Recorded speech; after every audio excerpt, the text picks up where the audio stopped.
The Other Side by Jacqueline Woodson, illustrations by E.B. Lewis. That summer the fence that stretched through our town seemed bigger. We lived in a yellow house on one side of it. White people lived on the other. And Mama said, "Don't climb over that fence when you play." She said it wasn't safe. That summer there was a girl who wore a pink sweater. Each morning she climbed up on the fence and stared over at our side. Sometimes I stared back. She never sat on that fence with anybody.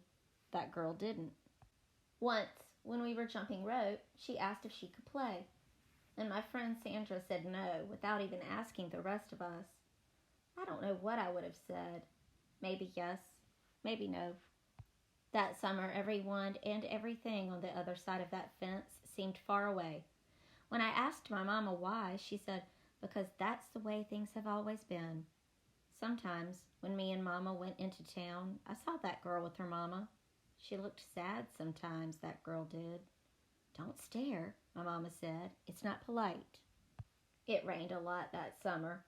On rainy days, that girl sat on the fence in a raincoat. She let herself get all wet and acted like she didn't even care. Sometimes I saw her dancing around in puddles, splashing and laughing. Mama wouldn't let me go out in the rain. "That's why I bought you rainy day toys," Mama said. "You stay inside here where it's warm and safe and dry."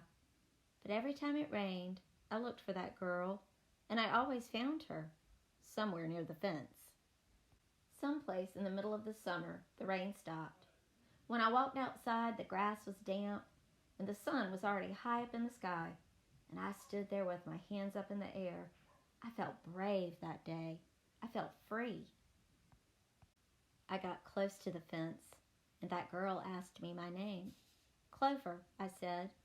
"My name's Annie," she said. "Annie Paul."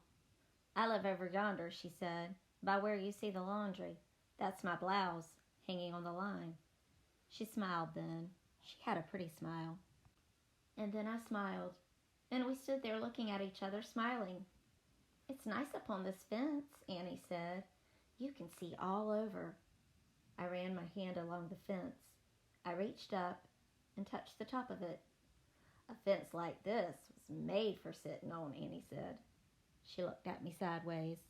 "My mama says I shouldn't go on the other side," I said. "My mama says the same thing, but she never said nothing about sitting on it." "Neither did mine," I said. That summer me and Annie sat together on that fence, and when Sandra and them looked at me funny, I just made believe I didn't care. Some mornings, my mama watched us. I waited for her to tell me to get down from the fence before I break my neck or something, but she never did. "I see you made a new friend," she said one morning, and I nodded, and Mama smiled. That summer, me and Annie sat on that fence and watched the whole wide world around us. One day, Sandra and them were jumping rope near the fence, and we asked if we could play. "I don't care," Sandra said.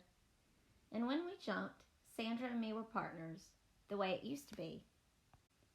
When we were too tired to jump anymore, we sat up on the fence, all of us in a long line.